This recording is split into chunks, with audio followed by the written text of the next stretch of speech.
Hello guys, how are you all? Welcome back to my channel. So, today we are gonna see, what if Deku was born quirkless and became anti-hero, part 1. So before we start, go check out the author of this fanfic. I just want to write a good story, link is in the description. Also subscribe to our channel and like this video. So let's begin the video.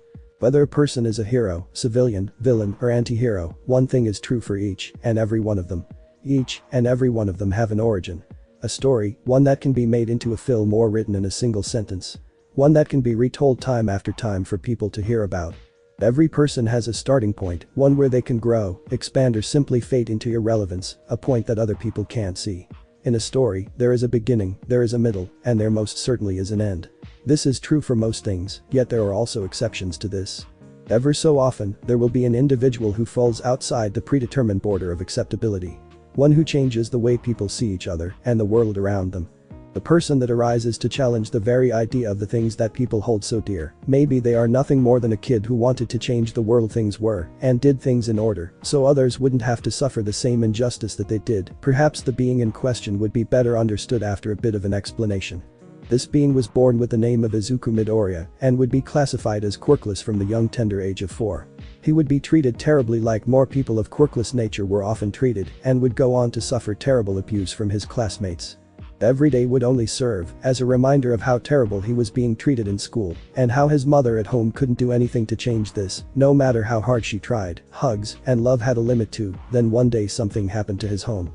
One fateful day a villain attack would occur. A hero would attempt to stop the villain for the money that it brought him, as well as the fame, but the villain knew better than to fight the hero in an environment where he could lose, so he fought him on top of the apartment building where hundreds of people resided and where Izuku Midoriya lived with his mother. The fight was long and overdrawn. The villain knew that he couldn't win, nor get away, so he began to do the only thing that he could do. He began destroying the building under him in order to attempt to get the hero to try to save the civilians instead of fighting him.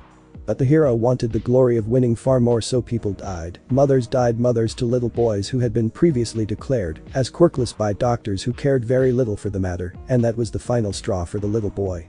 He had seen a hero who he admired fight in order to get fame instead of save innocence. He saw that this society of heroes wasn't what it should be. It was unfair. It reeked of injustice all the way to its roots. It needed to be changed, needed to be made anew by someone who wouldn't allow this to continue. But he was much too weak to do it himself at that moment. He would have to train. Get stronger and learn more if he wanted a chance at fixing the problem presented here, and obviously he wouldn't be able to get the help that he wanted while remaining in Japan. He needed to find his help elsewhere. Some years later, Izuku Midoriya drew very little attention as he came off the fishing boat that he had hitched a ride from back in the middle of the ocean. It had been several long hard days at sea, and now he was grateful to have his feet on land where he could stand without being tipped to one side or the other. The noise that his shoes made against the dock was a sound that he hadn't heard in quite a while, so it was interesting having it enter his ears once more. He'd been found almost a week ago on a small rowing boat, slowly making his way back in the direction of Japan. He was simply rowing calmly when he was spotted, calmly making his way across the ocean on nothing but a rowboat. His rescuers had found it extremely odd how he had made it so far from the coast just by rowing, going so many hundreds miles from any land, but they'd seen stranger things in their time at sea, so they chose not to question it too much. The boy paid them no mind, however, and continued rowing until they came after him with their motorized boat and brought him aboard to where the sailors told him several times that he was crazy. Besides this, they gave him a set of fresh clothes and a warm meal, along with a bed that would be his until they reached land. Yes, I suppose that rowing back home would seem quite silly. The boy said this in an empty tone as he stared at nothing in particular. It was a bit unsettling for the crew, but they only had to be around him for those few moments of introduction, and then it was all back to business. As soon as they reached a port, he got off, taking all his belongings with him, which he had stored safely in a simple green wooden case with a handle for him to carry around like a suitcase. He didn't want to bother them any more than he already had, believing that taking him this far was good enough. Besides, he'd planned on making the journey by himself, so this was a speeding up of his plans. The young Midoriya walked along the empty streets in his tattered green hoodie, which one of the crew members had gifted to him after seeing the lack of warmth clothing that he was wearing. It was warm, and the color brought him comfort, so he couldn't help but accept it, but he made sure to compensate the member for his troubles with some money that he'd had offhand. At this particular moment he was searching for a place that he would be able to call his own. There had to be a place in which he could remain and sleep for the night, if only just for a few minutes of sleep, so that he could regain some of his energy. He'd have to look for more permanent housing tomorrow when things would undoubtedly be open and available for him to use to their best capabilities. The streets are so filthy. Where they are always this way, I don't recall some of this destruction. Maybe the hero activity has been on the rise, and with how heroes are treated in this society, it's no wonder there's so much damage here. Things here look interesting. The young boy looked around at the downtown buildings that he could possibly reside in, making a list of pros and cons for every building that looked to be somewhat livable. That's when he saw the empty beer factory to his right. A gate was placed around the building. And it seemed to have been abandoned for some time. Parts of the building seemed to have been blasted off, while a few of the windows seemed to have had rocks thrown through them. Izuku stared at the building for a second before he jumped cleanly over the fence and landed quietly over the side. He smiled to himself as he came to one of the doors and picked its lock open with ease, allowing himself access to the inside of the building. It had been a while since he had a place to call home, but this place would do just fine for all intents and purposes. Once he placed it under his name, it would be a perfect place to call home, or perhaps he would have to use a false name since he wasn't sure that he could legally acquire this place. Either way, by tomorrow this building would be under his control, and he would be able to put some of his funds into use in order to probably make use of it in order for further profits. After all, who didn't want to own their own beer factory? Izuku went into the office of the building and set down his things on the dusty desk. He opened the green case and pulled out a candle which he carried with him wherever he went in order to soothe the nerves.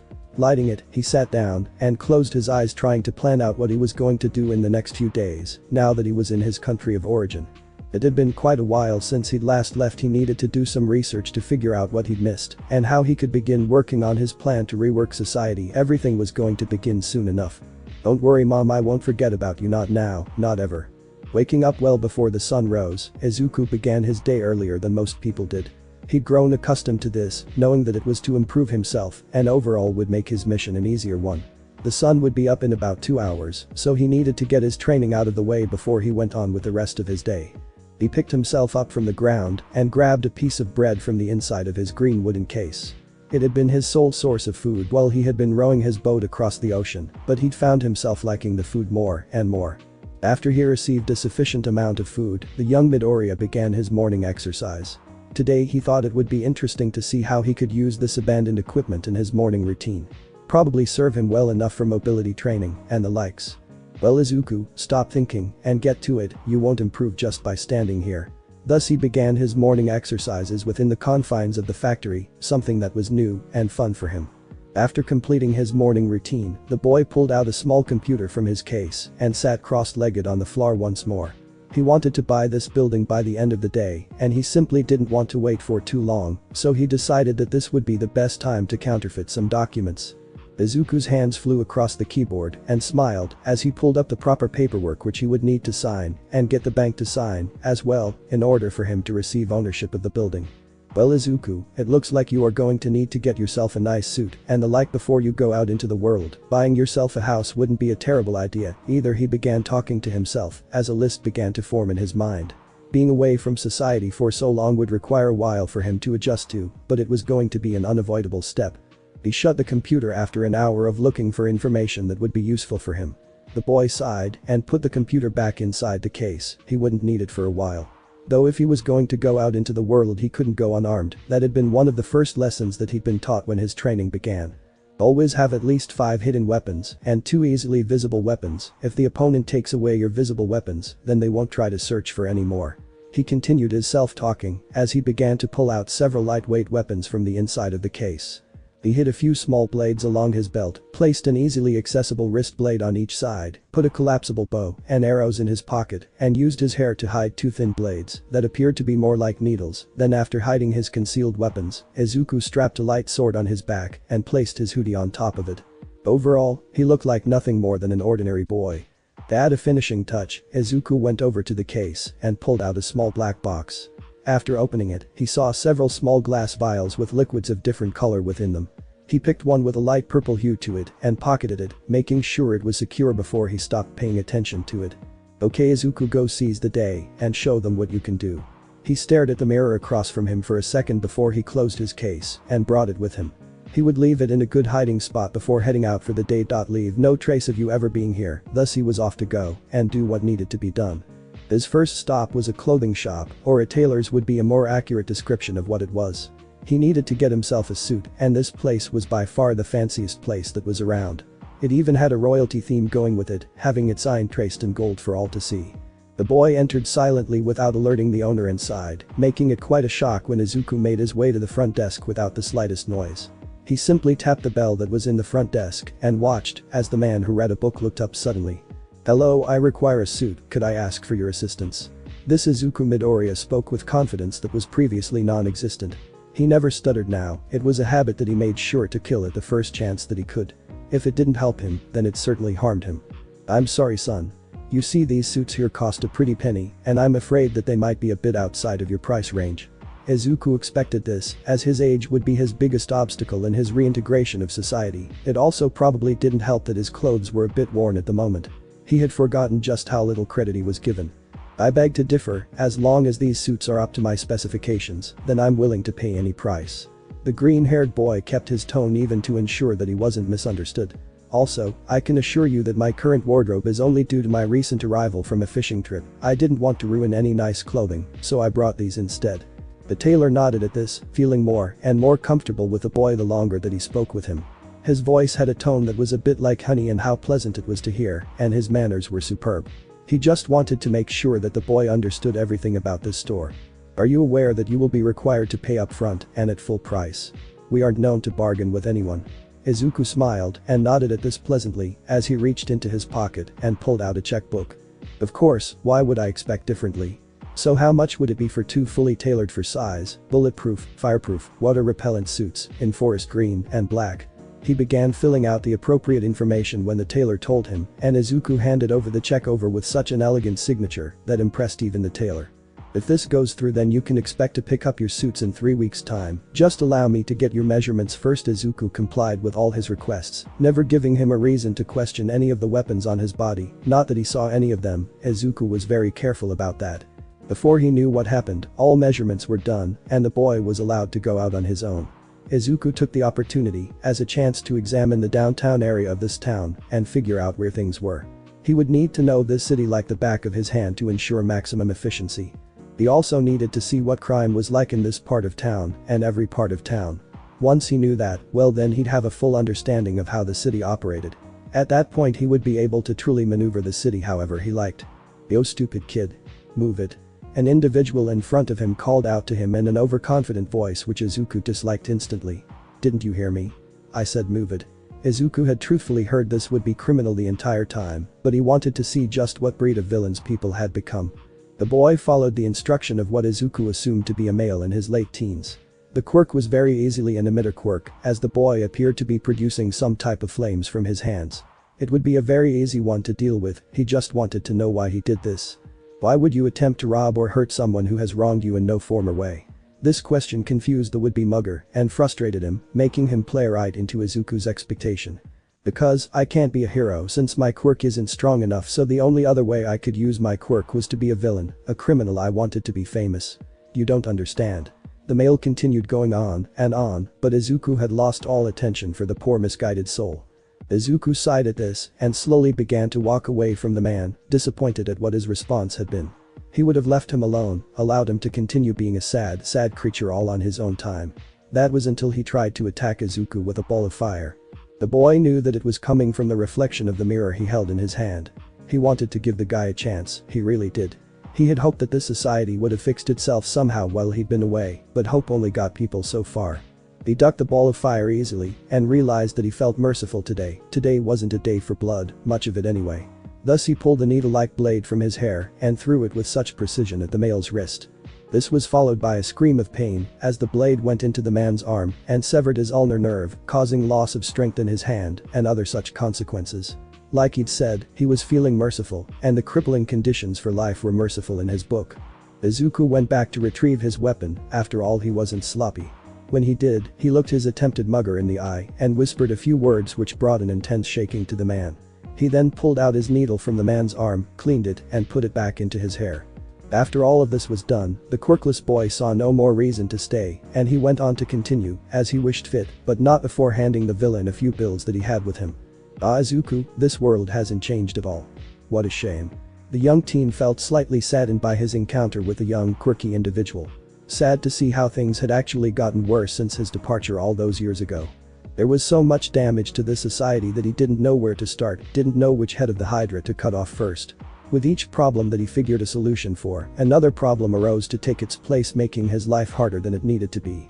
After a few hours of his traveling through the city and finding all those problems, Izuku decided that he was in need of a small break. Spotting a small ice cream shop, he began making his way there in order to eat something that had been out of his body for years. Entering the shop, Izuku took in the entirety of the shop and all possible escape routes, as well as entrance points, as he was accustomed to do. He'd been trained so that this only required a few seconds and disguised it as if he was looking at the menu, a trick he'd learned long ago. "Hello, would you please give me 1 scoop of mint chip ice cream?" Izuku's proper speaking was a bit shocking to the person standing behind the counter, but they took the order and handed Izuku the ice cream that he had ordered. He left without any other interaction and took a seat on a park bench, trying to think about anything that he could, allowing his muttering to get the better of himself. The paperwork is all filled out for the building I stayed in last night, the bank account has been set for quite a while, and they don't know what to expect about me. I should go and buy some casual clothing in attempt to fit in with the rest of society, and also go find a house, which will be quite easy, as I'm only one person and I don't require much. He kept going for a while and was just barely able to catch a glimpse of a hero entering the park premises. Do this, Izuku simply smiled and began heading away from the hero, wanting to see what he would do. It was almost like a game to the young boy, wanting to see how these heroes would act or react to his actions. Please do make my day a hero. I want to see how the other side has changed since I've been gone. Maybe they've changed for the better, maybe it's only the villains that have worsened. Excuse me, kid. Can you stop for a second? I have a few questions. Izuku turned around and looked at what seemed to be a young hero fresh off from being a sidekick, still not fully aware of the other side to this game. He wore a purple suit with a large O printed on his chest, with the texture of an octopus tentacle. Of course. If I may ask, what is the problem here? He brought confusion into his voice, which the hero took as real, however Izuku's acting was anything but that. When Izuku came into the park, he made sure that it was mostly empty, now the two of them were the only people within the premises. Yes, so you see, earlier today there was an incident where a civilian was attacked and crippled by a young male wearing a green hoodie. I was just patrolling when I came across you, so I wanted to ask a handful of questions if you don't mind. Apparently this hero didn't know any better than to try to apprehend a potentially deadly threat all by himself. If by civilian you mean mugger with a fire quirk, then yes, I may have come across him earlier today, as I was leaving a tailor's shop. He then proceeded to threaten me into an alleyway, where I took action and made sure that he couldn't do the same to anyone else in the future. The hero's eyes grew as the green-haired boy went on with his side of the story. This was odd to the hero, whose quirk was still unknown to the quirkless individual, but he'd find it soon enough from analysis. The hero was trying to think of a way to handle this kid from the previously given statement. He didn't appear to have a particularly strong quirk, but he was deadly nonetheless.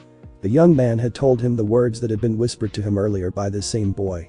Go and find a hero, tell them that I like to eat ice cream and park benches, and then you should tell them that I don't particularly like heroes, and to be wary, but also to be smart. Now run along, I have things to do. At first he had thought that the tale was completely fabricated, but this kid had something about him that scared him deeply. Even, as a hero coming this close to him made him fear for his safety. This is why he needed to capture him quickly and bring him in for questioning with the least amount of property damage possible. Pardon, may I be allowed to leave now? I really must be heading home. Izuku put up the act of the innocent child here and allowed a few seconds for a response before going further. My guardians are waiting for me back and I don't want them to cross with me. Here is where the hero decided to interject and regretted it almost instantly.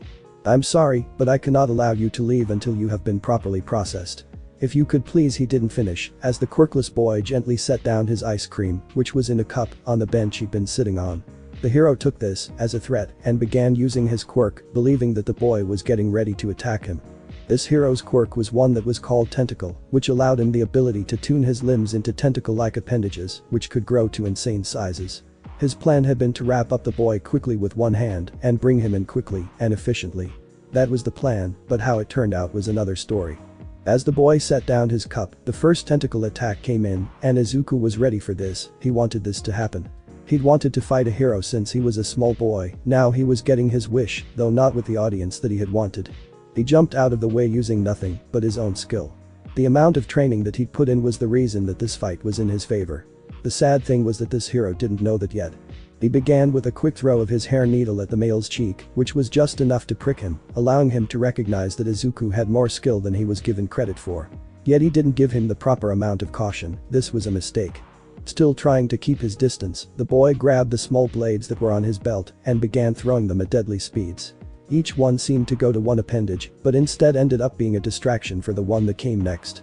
One would go for his face, but 3 would pierce his legs, several more would make their way into his tentacles and cause him mass amounts of pain. Nothing seemed to go in the hero's favor. The hero, who was called the Octopus, now realized a mistake that he had made in attempting his capture of this young teen all on his own. Now that he was caught in deep combat with the kid, he had no other option but to win under any circumstances. This, however, played right into Izuku's plan. Making his opponent sloppy was always a fun thing to do. Now, the hero lashed out violently at him, not looking so interested in the capture of Izuku anymore. He'd gotten desperate and was playing right into Izuku's attacks, allowing him to set the terms of combat. It was simply a bit sad seeing the hero incapable of acting as they should.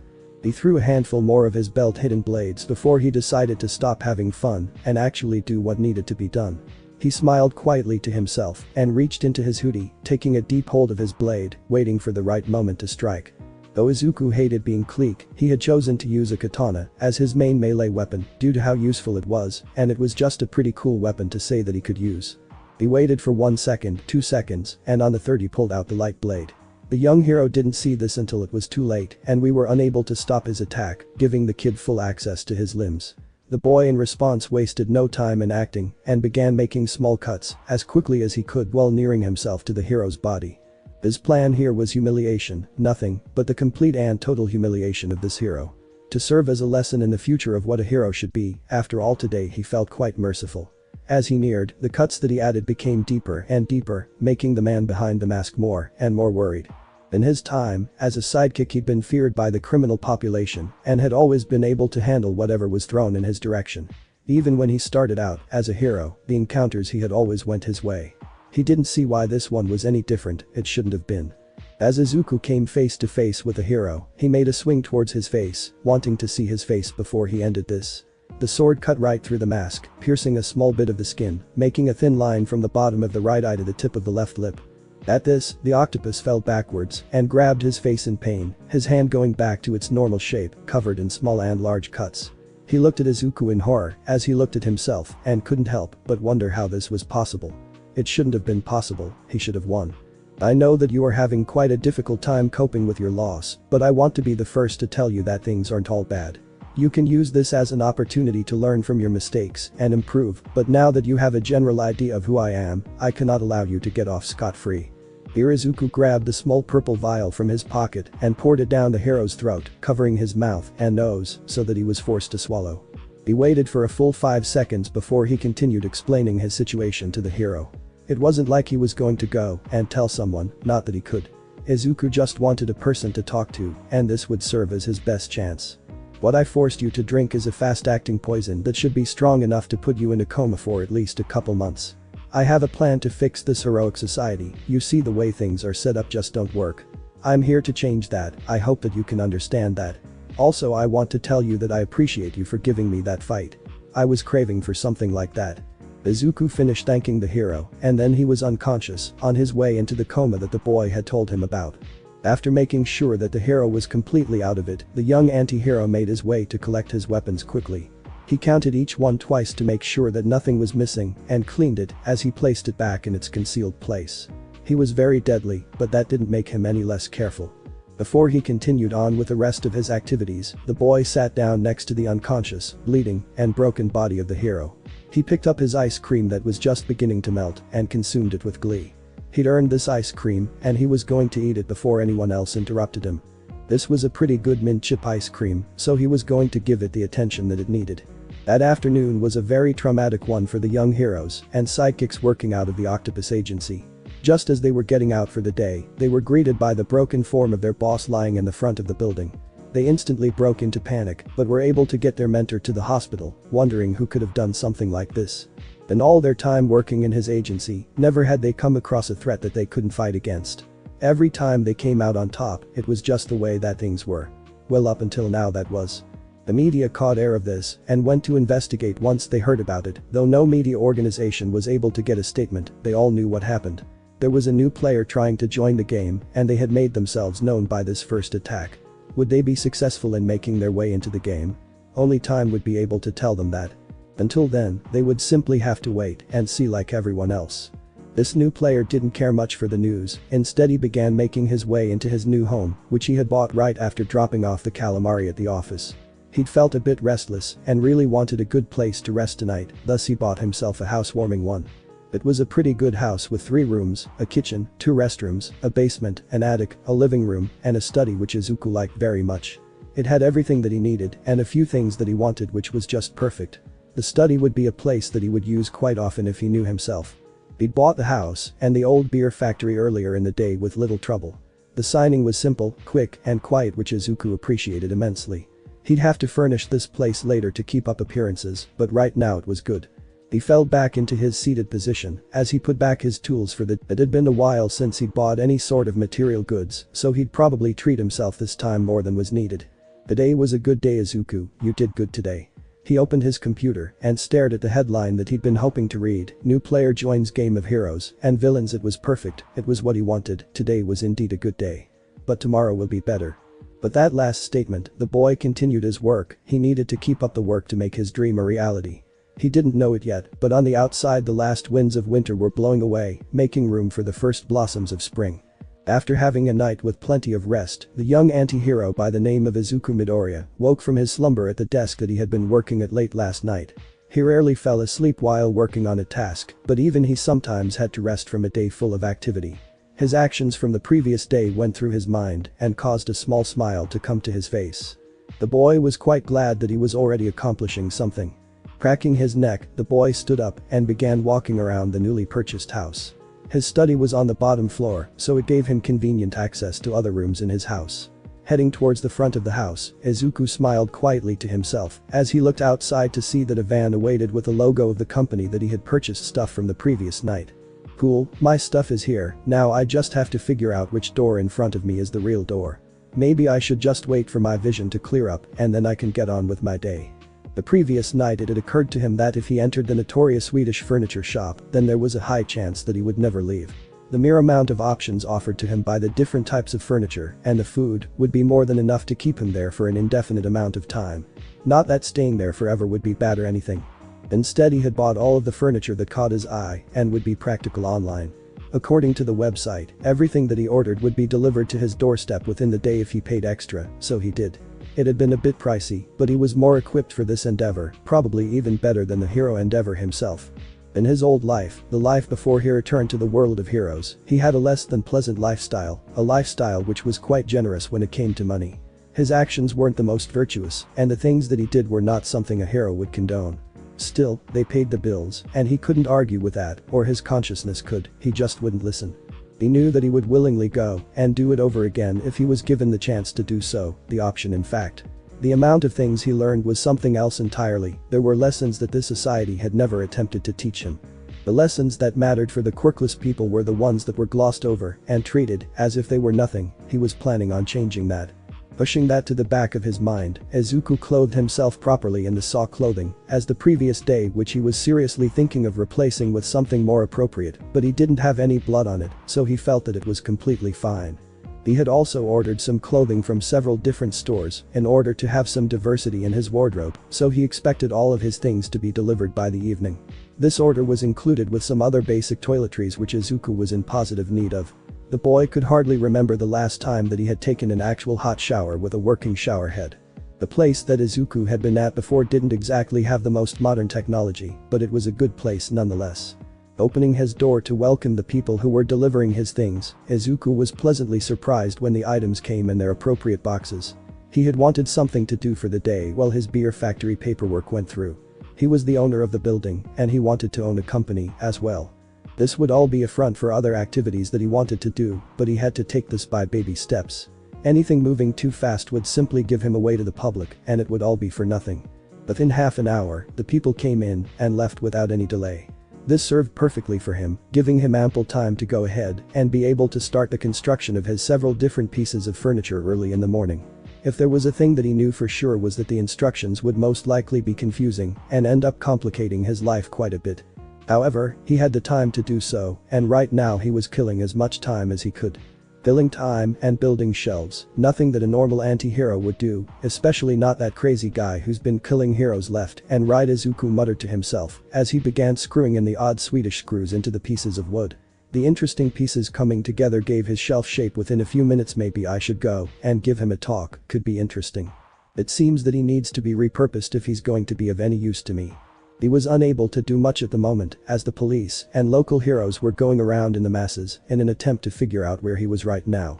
If there was anything that he could do, it was to lay low for a while until he would publicly launch his company and throw himself into the front of the media. It would be quite a few hectic weeks when he finally did come out to the public as the newest company for beer. His age would be a primary obstacle, as well as his lack of a background which he was fabricating at the moment.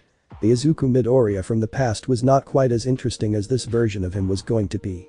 He had decided to keep his first name and his last name as a sign of remembering his mother every day. He had lost several parts of himself when he left Japan. His father was gone, his hope was gone, and he had changed forever.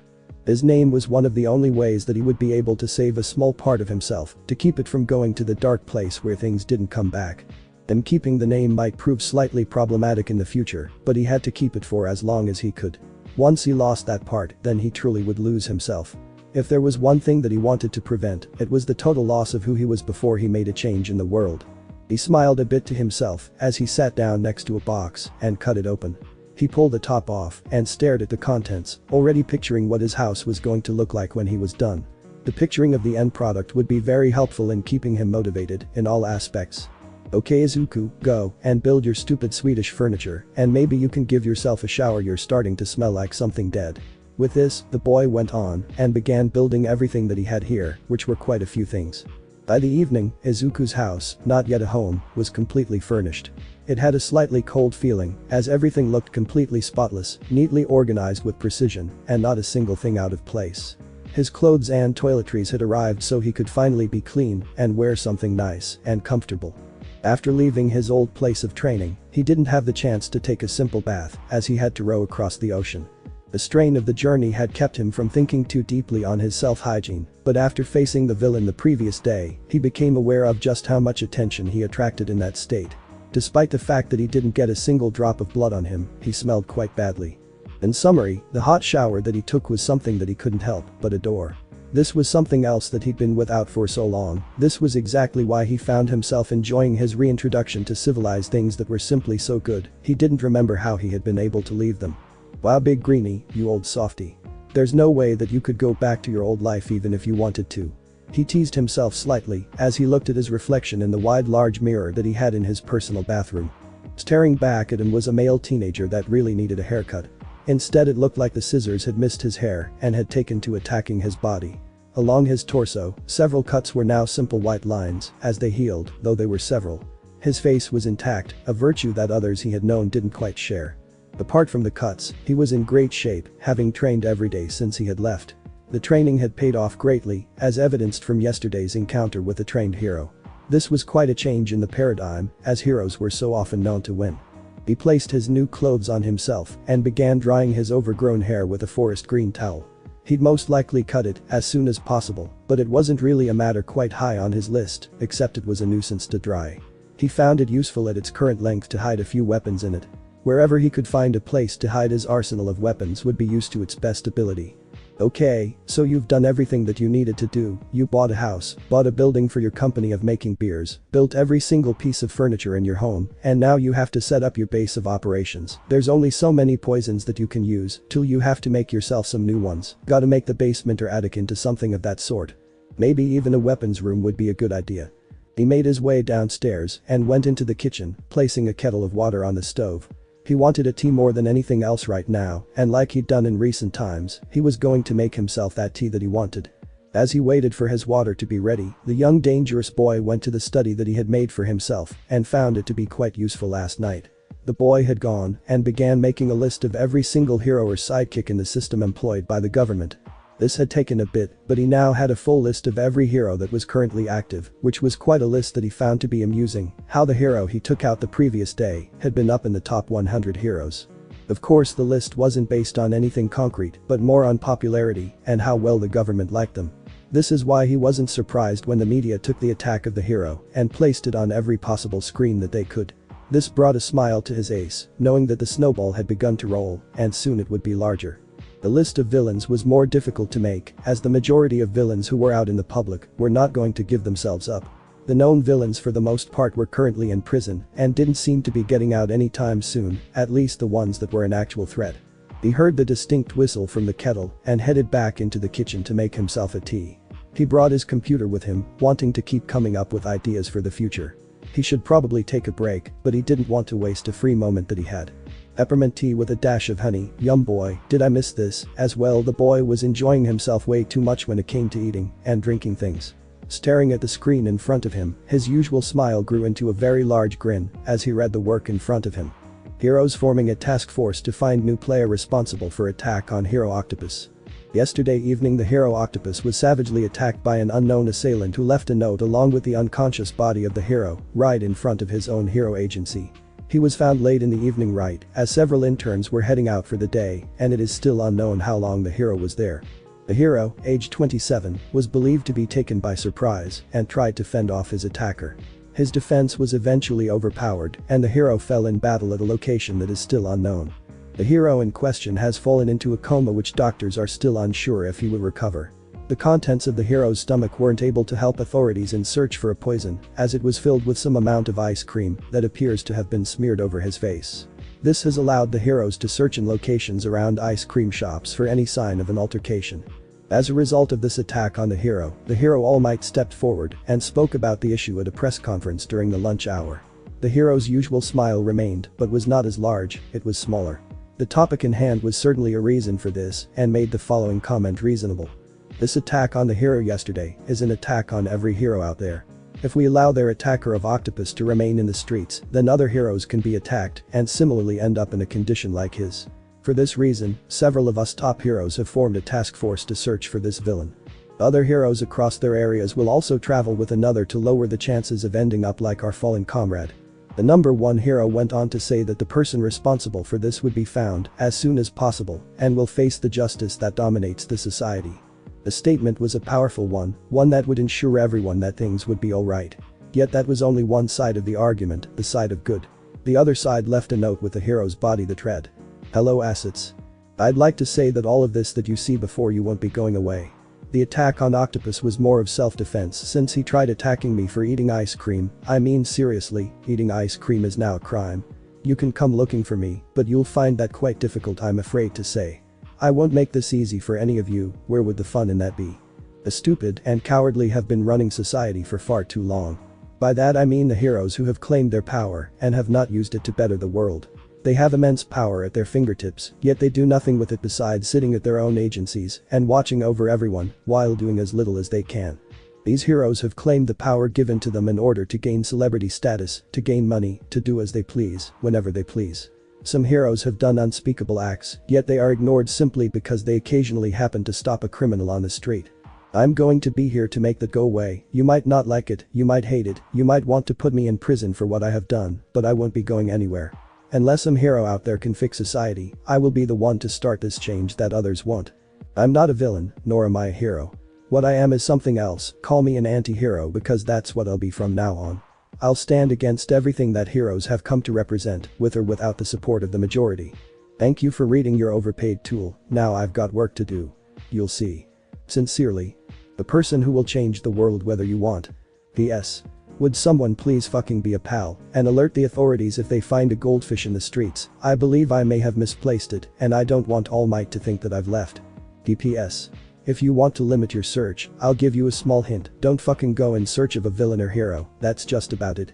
As seen in the letter, this will be a game of cat and mouse. This anti-hero will continue doing their work as the heroes who are being attacked will try to hunt them down and bring them to face justice.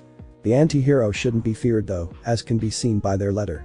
The lack of sense presented is a sure sign that they are unable to be reasoned with. They make jokes out of their attack, something which a serious villain would never do, something a hero would never think of doing. The heroes have always won, good has always triumphed over evil, it has been since the start and it will probably remain until the end of time. Readers shouldn't fret about the outcome of this, it will most likely turn to the heroes, as it has from the beginning. We have seen bigger threats come and go, threats that seemed unstoppable at one point in time. This threat, it's very clearly stoppable, very clearly capable of being stopped with the support of everyone. This anti-hero will be taken down, they will face justice, they will go to prison, and heroes will triumph. The current reader of the article stared at his screen for a minute. Then he went through it again to make sure that he had read correctly. After ensuring that this was true, he put his hand on his chin and sat back in his chair, taking deep breaths, trying to control his emotions intensely.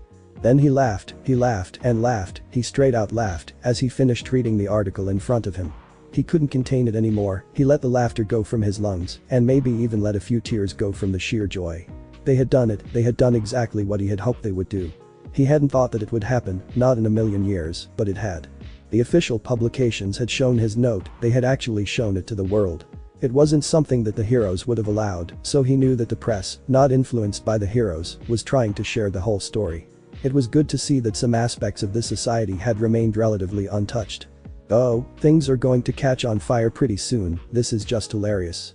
There is no way to take this down now, it's going to spread, and when it does, society is going to begin changing. Thank you so much to the person on the other end of the publication, you have helped immensely. He rubbed his hands together as he went online to see the response to this, wondering just how people would respond to this on forums. At least that had been the plan until he heard the doorbell ring. The noise echoed through the structure, filling his house with a noise that had not been here in quite a while. His head shot up and his hand went to the bottom of the table where he'd strapped a small dagger. Pulling it off the bottom, he looked at his surroundings, seeing if there was anything that was of imminent threat. The boy wasn't sure what to expect, he for sure wasn't expecting any visitors. Many of the people that he knew in the world sure weren't good people by any means. Pulling on a hoodie over his current topless body, the boy hid his weapon in his left sleeve, knowing that a handshake would require a right hand. He hoped that he would be a simple salesman or something that wouldn't take so much time. He took a deep breath and began to get his public persona ready. It was time for him to actually have a complete conversation with someone in his own house. Years previous. An apartment building sat completely destroyed, flattened by a battle between a hero and a villain. The number of injured were unknown, yet there were at least 3 confirmed deaths in the incident. It was tragic, it was horrible, it was something that people were horrified to see. The small boy walked to his mother's body trying to somehow wake her from a slumber that she would never wake up from. He didn't want to believe that, he wanted mommy to come back and play with him, to talk to him, to tuck him in at night, to hug him. The boy held the hand of the corpse, taking note of the quickly fading body heat. Reality was quickly coming back, coming to break him out of this trance, coming to break him out of the fantasy that he was holding on to so dearly. Mommy, please don't go. I need you. The tears were flowing from his eyes, falling onto the destroyed building around him, falling onto his mother's body. Please, I don't want to be alone, I love you mommy, don't go. No matter what he said, no matter how much he begged, no matter how much he cried, there simply was no way that he would be able to bring back his mother. This was true, it was nothing but true, and he knew it. He knew, as soon as he spotted his mom's broken body among the rubble, that it wasn't possible for it to be fixed. Hey kid, I think that you should really get away from here, this building can still collapse further. Kid. Izuku shook as sobs tore through his body, unaware that another person was talking to him. He would regret turning around, regret acknowledging the presence of the person that was talking to him. After a few moments, the man who spoke to Izuku decided to step forward and grab the boy to remove him from the danger that he had caused. It was an action in which he felt slightly sick as he saw the body of a woman next to the child. The green-haired boy held the hand of the woman tightly with tears in his eyes. He felt a pit in his stomach seeing this, knowing that he was responsible for this, that he could have stopped it if he had not been so interested in fighting the villain. Hey kid, do you want to come with me? Out of this collapsed building, over there are tons of places in which you can be safe. He tried giving his best smile, trying to get the child to come with him. Slowly, cautiously, the boy turned his head directly at the hero, the tears in his eyes quickly drying. The sadness that he had felt for his mother disappeared as soon as his eyes fell upon the hero who was responsible for this. Anger emerged deep from within him, possibly even hatred. You did this. The boy whispered this so quietly that it was impossible to hear by anyone except himself and the hero who felt the guilt. You killed my mommy, you were supposed to save her. His eyes stared directly into those of the hero and tore down his defenses. The smile that he had tried wearing fell once the boy began speaking. He was so used to being praised. Everyone had thanked him for his actions, had thanked him for making the community a better place. Yet, this little boy's words were more than enough to make his smile disappear. Kid, I'm sorry, there was nothing that I could do here. Whatever was going to be said next was irrelevant, the damage was done, the damage to the hero's facade. His confidence had been shaken by a few words that left Izuku's mouth. Heroes are supposed to protect the innocent, they are supposed to be there for those who cannot protect themselves. You aren't a hero.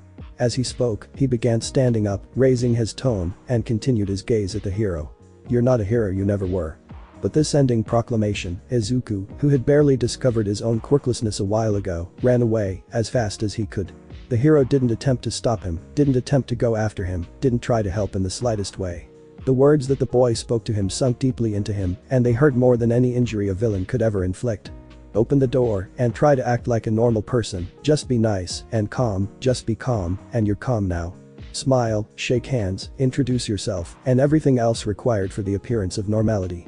Now open the door and try your best to not give anyone hell. I would prefer the one presented by Dante, that seems like a pretty fun one, but not for anyone that you are about to meet. Izuku's hand went to the doorknob and turned it slowly, drawing out the moment, giving him time to think about what he could say. The last time that he had a full unplanned conversation, it was a very long time ago. He just needed to figure out what was the best thing to say without hurting people's feelings too much. That would probably lead quite a bit of attention to him, and he didn't need that. He could always use that awkward boy routine which had been polished a few years back, or maybe save it for a future time. Seeing that he couldn't carry this out forever, the boy living by himself opened the door and looked at the area in front of him in order to make a plan for contingency. Their people stood on his doorstep and looked at him blankly as his mind raced. He looked at them in a second and allowed his brain to do what it usually did, see and analyze, preparing potential actions. He was seeing how to take down the people in front of him before he knew them, a habit that made him particularly dangerous. There were 3 different people in front of him, 2 females and 1 male. They looked to be siblings from their similar looks, that much was obvious from the first second. Their appearance resembled that of frogs, it would seem, at least the facial structure that they had. The 2 children closest to him were just that, children that most likely weren't even in middle school yet. Behind them stood a girl who looked to be their older sister, her hair wrapped in some sort of ribbon. The young girl had her hair in pigtails, while the boy had his hair covering a single eye that gave him the impression of a goth. 3 potential threats, 2 children with 1 girl who appears to be in mid-adolescence. 2 youngest would be easy to deal with a quick hit to their heads, which would quickly disable them. Bashing each other's skulls would work well in the matter, as it would allow me to maintain the distance from the oldest.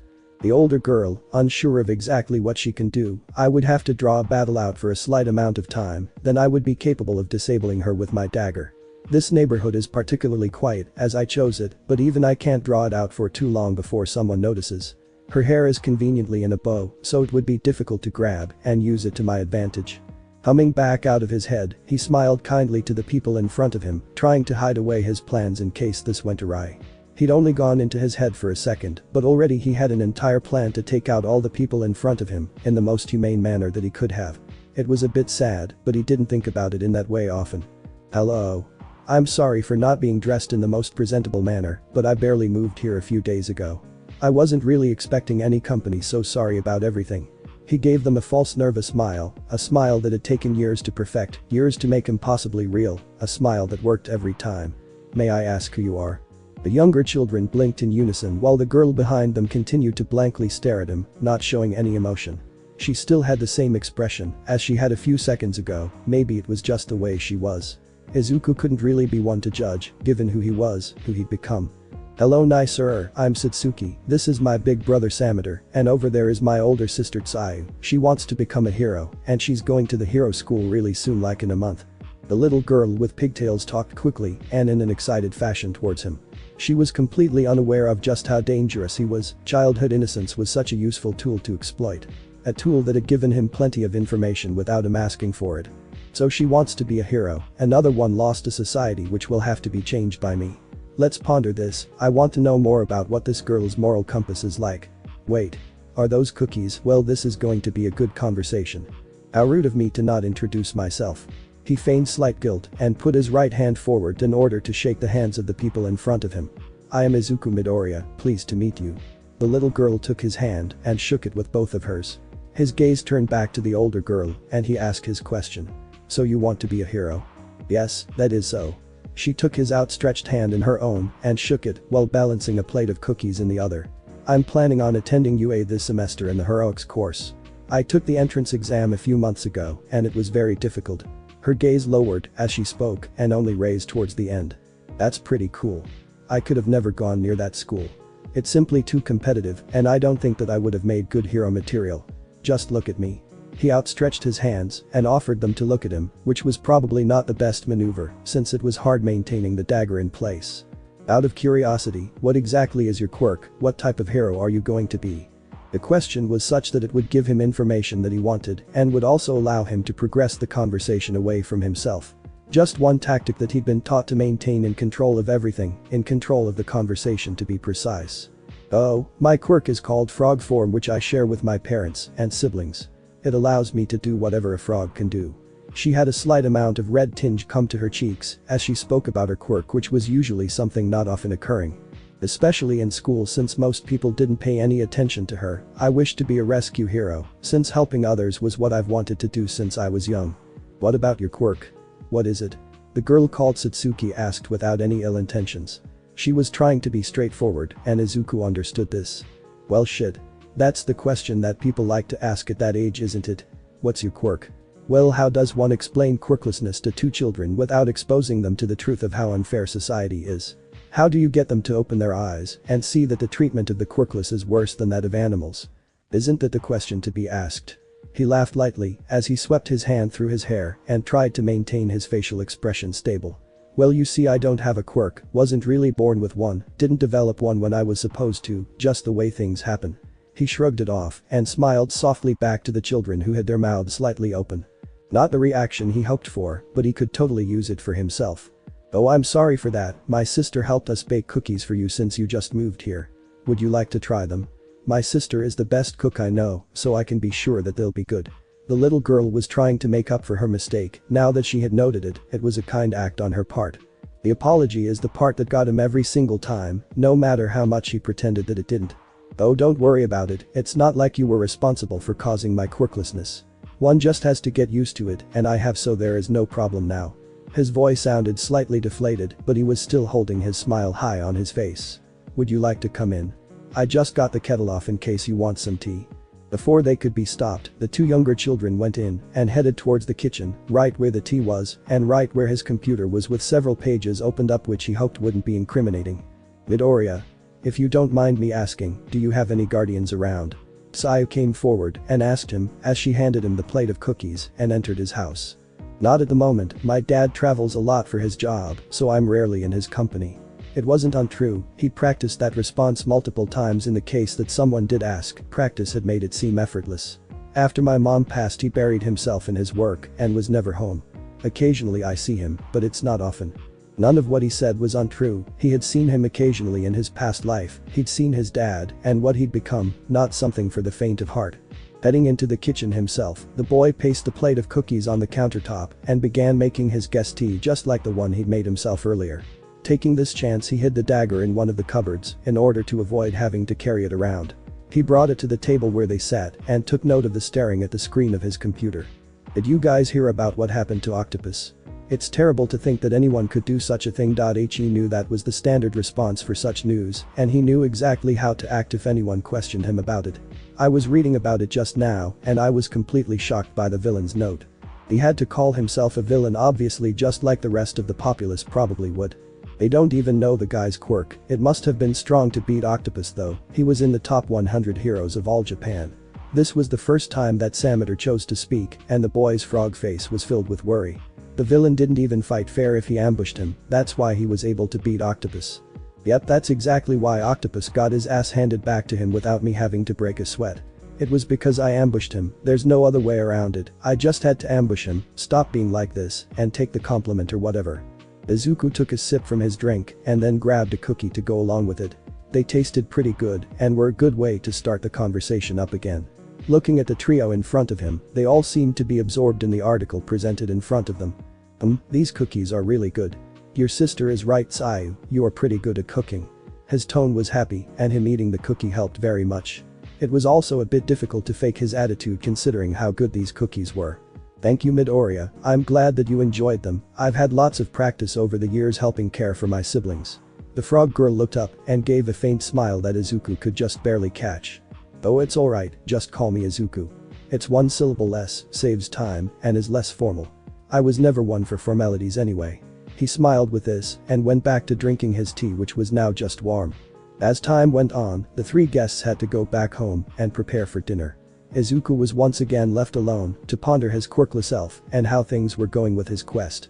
He'd gotten quite far recently with his first strike against the heroics community, he just needed to find the villains as well. Let's make a mental checklist of what we learned today, Izuku. Well, for one thing, the heroic community has publicly declared war on me, which I find kinda hilarious since they have absolutely no idea who I am. Especially all the heroes who are going to start coming to this city in search of me, it should make the city more safe with the increased hero population. Now everything around the house has been set up exactly as I needed. A weapon is available every few feet in case this house should ever be attacked and I'm taken by surprise. The windows are also being treated with some special spray that should prevent it from taking any quirk damage from emitter type attacks. Not sure who engineered it, but it's really cool. Could use it on my clothes and weapons in the future. My neighbor is also supposedly going to a UA student. That could also be helpful in the future, not exactly sure how. Though she can bake really good cookies, so I would like more in the future. It's also a bit interesting to see her reason for being a hero, very interesting indeed. Not like other assholes that I once knew. Finishing his list, Izuku sat back in his chair, looking at the news that had popped up for him. It was pretty much the same from earlier today, except that his letter had not been presented in these. He looked out of his window towards the clear sky, a full moon floating on its own without any other stars to accompany it. It was a bit like the boy in a way, doomed to always be alone. So very sad, he put his chin atop of his open hand and looked down at his blueprints for the factory. Then again, that's all you know now, Izuku. You've been alone for so long that you don't know what it's like to have friends, allies, family. Still, at least you recognize it. Taking a breath of deep air, he closed the computer and brought it with him. There was no way he was leaving this piece of technology anywhere without him knowing. He had put so much information into it during the past few hours, parts of his plan were stored inside the device. Storing it securely into a safe in the ground, under his bed, he felt that it was a sufficient amount of security. He was the primary defense here, and the last person who tried taking him didn't end up on their feet. That was also with him being a relatively merciful person. If anyone dared invade his place of living, they should hope that they caught him on a Saturday evening. He placed a simple knife under his pillow in such a way that it wouldn't cut him. Habits were exactly what had kept him alive since the very start. This one might have been a bit much, but he couldn't say that it hadn't maintained him with life. I probably should have spaced out my schedule a bit, I'm going to need something to entertain me soon. Years ago. A small boy ran through the streets, not knowing where he was going, but knowing exactly what he was running away from. There was nothing that he could go back to, nothing that was waiting for him. Thus there was no point in going back, he simply had to keep running, as far as his legs would take him, for as long as he could. Just run, Izuku Midoriya, your mom is dead, your home destroyed, your father not wanting anything to do with you, it's pointless to try. The tears had long since dried up, leaving his eyes with a shade of pink. His smile was also gone, the smile that had been there since he was born, it was simply gone. It didn't matter what came before him now, there was simply no way that he would allow himself to go back. As he ran, Izuku slowly became aware of his surroundings, aware of how unfamiliar everything around him was. The buildings looked worn out, and the people seemed to be shadier and shadier. If he hadn't run off in this direction, perhaps he would have found himself in the suburban section of the city instead of the criminal downtown. This was something that wasn't expected, something that he had never truly been exposed to in his short life. His mother had tried protecting him from whatever she could for as long as she could whenever possible. That perhaps was just a mistake, seeing as how his heart rate began to increase merely by being here. Without warning, Izuku crashed into a larger body and fell as he began to go backwards from the impact. Sadly, the person who he crashed into had other plans, as they grabbed him by the scruff of the neck and tossed him into an alley. The movement was so quick that the quirkless boy was unaware of it ever occurring. Having been thrown onto his back, he tried to roll onto his hands in order to get a better sense of the situation, but he regretted doing so instantly. For, as he looked at the man who had thrown him into the alley, he became aware of the pieces of metal protruding from the man's fist. Behind him were two others with similar quirks smiling viciously at him. He began scooting backwards, trying to place as much distance as he possibly could between himself and these criminals, these villains. He knew that these people were out for blood, that much could be told from the obvious blood splatter on their clothing. He also knew that this alley was a dead end, and there would be no way that he could possibly escape in this situation. Don't worry, boy, this will be quick and painful, just let us do our job so that we can get paid. This doesn't have to be any harder if you don't make it. The head of the trio slowly began walking forward with his metal fragments scratching the sides of the alley. It'll only be worse if you struggle. He continued walking forward, continued scratching the side, and Izuku continued to back up, knowing that he was only delaying the inevitable. His heart rate was going as fast as it could possibly be going, trying to tell him to run, but there simply was no way to do so. There was no way to escape the problems that kept coming at him. As that realization hit him, he was grabbed by the scruff of the neck and slammed against a wall. His time was up, there was nowhere else to run, nowhere else to hide. Perhaps now he would be able to see his mother happy again, it had only been this morning, hadn't it? Like I said, boy, don't scream or it'll be worse for you. The villain said this as he reeled back his fist in preparation for a punch, only it never caving in Izuku's skull. The fist simply became detached from its user and fell to the ground. All parties involved looked shocked as the hand clattered to the ground, blood immediately beginning to flow out of the wound. Before the man could yell in agony, there was a flash of light and his other hand came to lie besides the first. Izuku fell to the ground beside the two hands and looked at the man who was very clearly in pain.